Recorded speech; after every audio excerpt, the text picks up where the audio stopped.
एक कच्चे मकान में एक जवान लड़की अपनी मकान की छत को लगातार देख रही है। तभी उसकी माँ उसके पास आती है।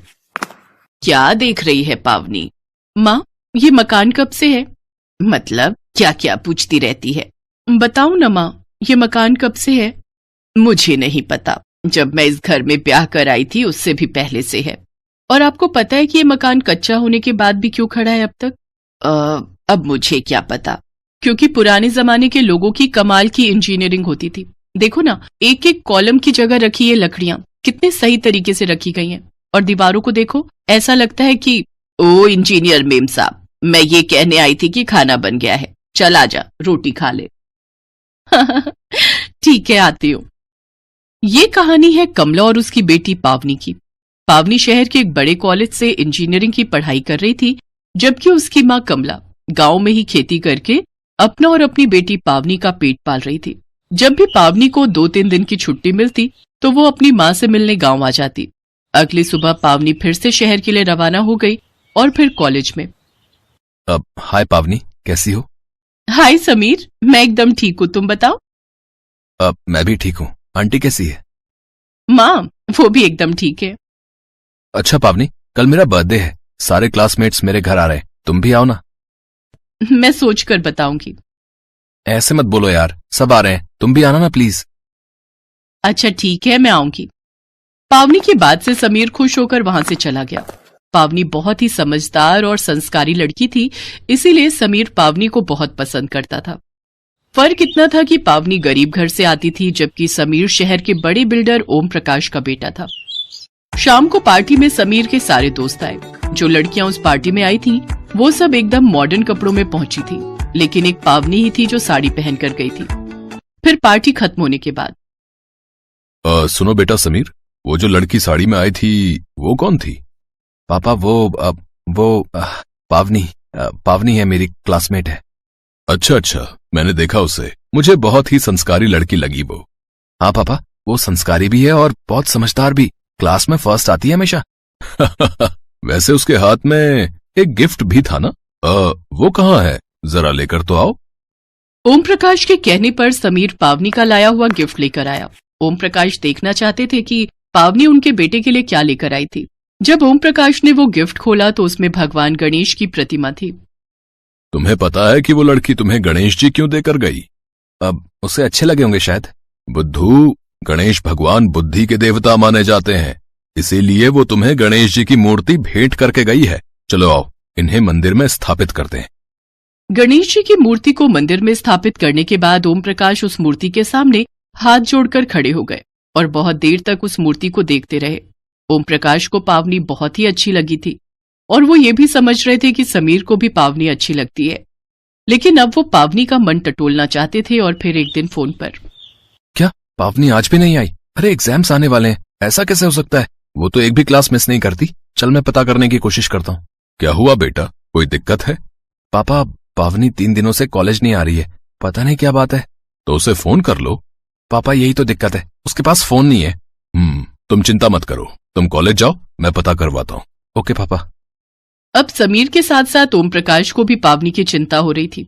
शाम तक ओम प्रकाश ने पावनी के बारे में पता लगा लिया। अगली सुबह ओम प्रकाश समीर के साथ अपनी कार में पावनी के गांव की तरफ निकल पड़े। उधर गांव में, मुझे माफ कर दे मेरी बच्ची, तेरे बाबा के जाने के बाद मैं उस मुखिया का कर्जा चुका नहीं पाई, और देख आज मेरी और तेरे बाबा की गलती की वजह से तेरी जिंदगी नरक बनने जा रही है। ऐसा मत कहो माँ, बाबा और आपने जो भी किया वो सब मेरे लिए तो किया, लेकिन अगर मेरी किस्मत में यही लिखा है तो यही सही। कुछ देर बाद पावनी दुल्हन के लिबास में थी, मगर उसके चेहरे पर कोई रंगत नहीं थी। शादी की रस्में शुरू हुई। पावनी को समझ में नहीं आ रहा था कि उसकी जिंदगी अब कहाँ जाने वाली थी, क्योंकि उसका होने वाला पति मंडप में शराब पिए बैठा था और बार बार गिर रहा था। तभी वहाँ एक कार आकर रुकी जिसमें समीर और उसके पापा ओम प्रकाश बैठे थे। पावनी को दुल्हन के लिबास में देखकर और दूल्हे को नशे में देखकर ओम प्रकाश को गुस्सा आ गया। रुक जाओ। तुम कौन हो और शादी क्यों रुकवा रहे हो? मैं कौन हूँ ये जानने की जरूरत नहीं है, लेकिन मैं ये जरूर जानना चाहता हूँ कि क्या पावनी शादी के लिए राजी है? ओम प्रकाश के सवाल को सुनकर वहाँ खड़े सारे लोग चुप हो गए और पावनी रोने लगी। ओह, तो तुम्हारी शादी जबरदस्ती कराई जा रही है। बेटी तुम्हें ये शादी करने की कोई जरूरत नहीं है। जरूरत नहीं है? अरे ऐसे कैसे जरूरत नहीं है भाई? इसके बाप ने इसकी पढ़ाई के लिए मुझसे 10 लाख रुपए उधार लिए थे हैं, मगर वो तो उधार लेते ही मर गया। अब मैं क्या करूं बताओ? ये बुढ़िया तो मेरा कर्ज चुकाने से रही, इसीलिए मैंने इसकी बेटी को ले लिया। अरे इसे तो एहसान मानना चाहिए मेरा। बाकायदा इस लड़की की शादी करवा रहा हूँ अपने बिरजू के साथ हैं। इस नशेड़ी के साथ ये ठीक से खड़ा भी नहीं हो पा रहा, तो पावनी की जिम्मेदारी क्या उठाएगा? सेठ, तुम अपने काम से काम रखो, समझे? इसके बाप ने पैसे लिए थे ना मुझसे, तो यही चुकाएगी, और कौन चुकाएगा? एक तरह से मैंने खरीद लिया है इसे, समझे? बेटियां बिकाऊ नहीं होती मुखिया, ये शादी हरगिज नहीं होगी। और रही बात तुम्हारे 10 लाख रुपए की, तो ये लो पूरे 15 लाख रुपए हैं, सूद समेत। लगता है बहुत बड़े आदमी हो, है? तभी झट से 15 लाख रुपए निकाल कर दे दिए। बढ़िया है, बढ़िया है। वैसे अब हम तो चले जाएंगे, लेकिन 3-4 लाख इस कमला को भी दे दो, क्योंकि बिना दहेज के इसकी बेटी से शादी कौन करेगा? मेरा बेटा समीर करेगा, अभी इसी मंडप में, वो भी बिना कुछ लिए, समझे? क्योंकि बेटियां खरीदी नहीं जाती, पूजी जाती हैं। अब रुकिए पापा, मैं पहले पावनी से पूछना चाहिए, वो मुझसे शादी करना भी चाहती है या नहीं। इतना कहकर समीर ने बड़ी उम्मीद भरी नजरों से पावनी की तरफ देखा और पावनी आंखों में खुशी के आंसू लिए समीर और उसके पिता के पैरों में गिर पड़ी। और फिर कुछ ही घंटों के अंदर बड़े धूमधाम से पावनी की बारात आई और समीर पूरे सम्मान के साथ उसे ब्याह कर अपने घर ले गया।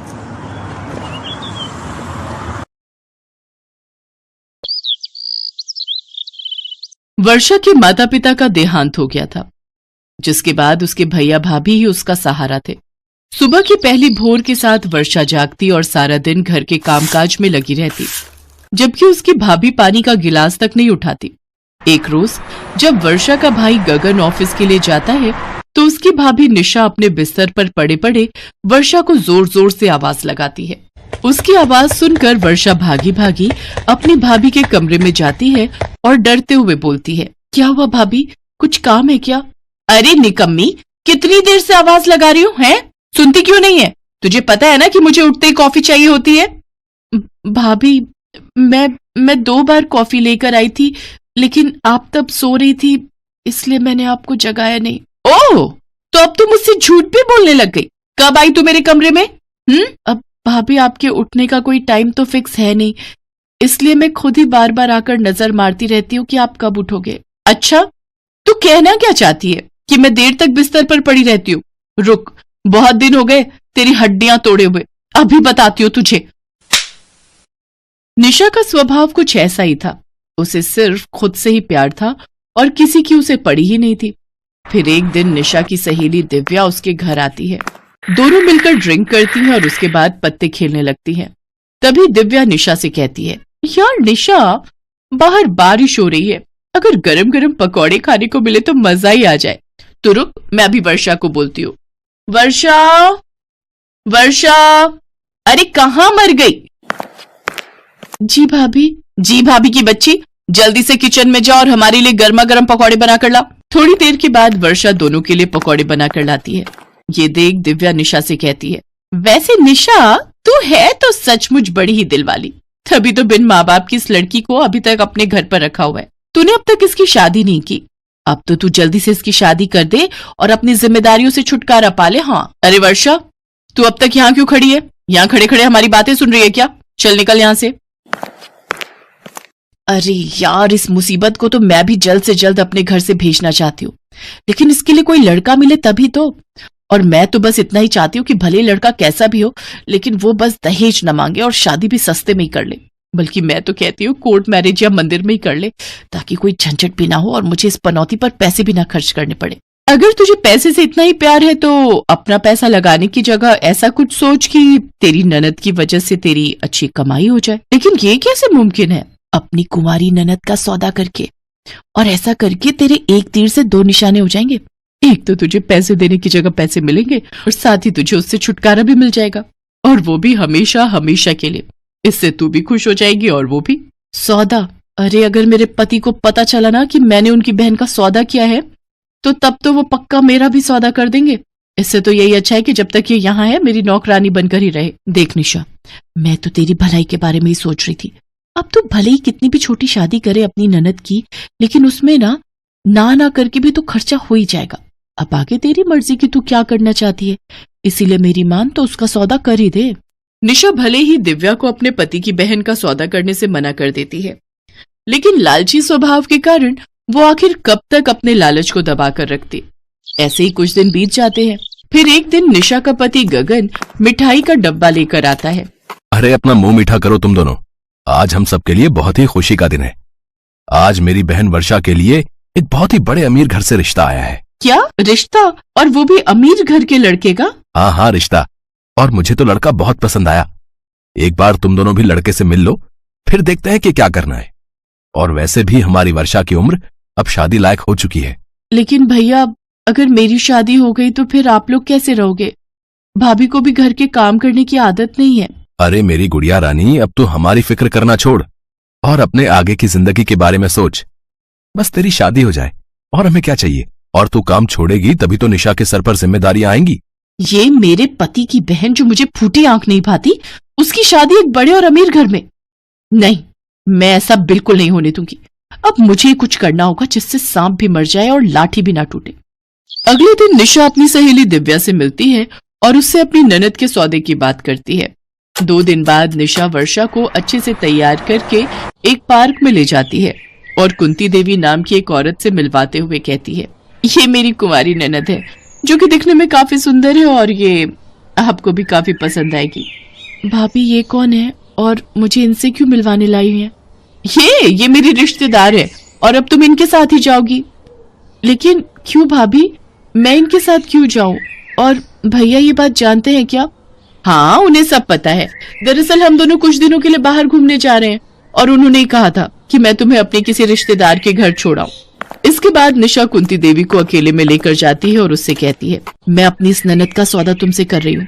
अब आज के बाद तुम उसके साथ कुछ भी करो, मुझे उससे कोई लेना देना नहीं है। एक बार अच्छे से सोच लो, फिर मत बोलना कि इसको वापस भेज दो। अगर एक बार हमारा सौदा पक्का हो गया तो फिर मैं तुम्हें नहीं जानती और ना ही तुम मुझे। ठीक है, तो फिर सौदा पक्का। अपनी ननद का सौदा करके शाम को निशा वापस अपने घर आती है तो गगन उसका इंतजार कर रहा होता है। कहाँ रह गई थी निशा? मैं कब से तुम्हारा इंतजार कर रहा हूँ। कहाँ चली गई थी? और ये वर्षा कहाँ है? वो भी कहीं दिखाई नहीं दे रही। मैं भी वर्षा को ही ढूंढ रही हूँ, वो सुबह से लापता है। कहीं ऐसा तो नहीं कि तुम्हारी शादी करवाने की बात से वो परेशान हो गई हो और उसने घर ही छोड़ दिया हो। वर्षा सुबह से गायब है और ये बात तुम मुझे अब बता रही हो? अरे मैं उसका भाई हूँ, कोई कसाई नहीं जो उसकी मर्जी जाने बिना ही उसकी शादी कर देता। अब मैं जा रहा हूँ अपनी बहन को ढूंढने। इतना कहने के बाद गगन अपनी बहन की तलाश में निकल पड़ता है, लेकिन फिर भी उसको वर्षा का कहीं पता नहीं चलता। काफी खोजबीन के बाद भी जब उसे वर्षा नहीं मिलती तो वो थक हार कर घर वापस आ जाता है। वो जैसे ही अंदर जा रहा होता है तभी उसे अपनी पत्नी की बातें सुनाई देती हैं। अरे यार, अभी तो उस पनौती, मेरा मतलब है गगन की बहन का सौदा करके पैसे मिले हैं मुझे, तो मैं तुझे 1-2 दिन में तेरे पैसे भी दे दूंगी। ये बात अच्छे से याद रखना निशा कि तुम्हारी कुंवारी ननद का सौदा करने का आइडिया मैंने ही तुझे दिया था। तुझे जल्दी मेरा हिस्सा भी मुझे दे देना चाहिए। अगर कहीं तेरे पति के आगे मैंने मुंह खोल दिया ना तो तुझे दिक्कत हो जाएगी। ये कैसी बातें कर रही है तू? मैं कौन सा तेरे पैसे लेकर भाग रही हूँ? मैं तो यही बोल रही हूँ कि 1-2 दिन वेट कर ले। समझती क्यों नहीं है तू? कुछ ही देर में उन दोनों के बीच में काफी तू मैं हो जाती है और दोनों एक दूसरे की सारी पोल पट्टी खोल देती हैं, जिसे गगन सुन लेता है और वो अंदर आकर कहता है, तुम्हें शर्म आनी चाहिए जो अपनी ही ननद का सौदा कर दिया। अरे तुमसे अच्छे तो पराये लोग होते हैं जो कम से कम हमदर्दी तो दिखा देते हैं, तुम्हारी तरह दिखावा तो नहीं करते। गगन, तुम, अब तुम्हें कोई गलतफहमी हुई है। अब हम तो किसी और के बारे में बात कर रहे थे। अब भला मैं अपनी ननद का सौदा कैसे कर सकती हूँ? इसके बाद गगन निशा से अपने सारे रिश्ते तोड़ देता है और उसे अपने घर से निकाल देता है और फिर पुलिस की मदद से अपनी बहन को ढूंढ निकालता है और उसे अपने घर वापस ले आता है।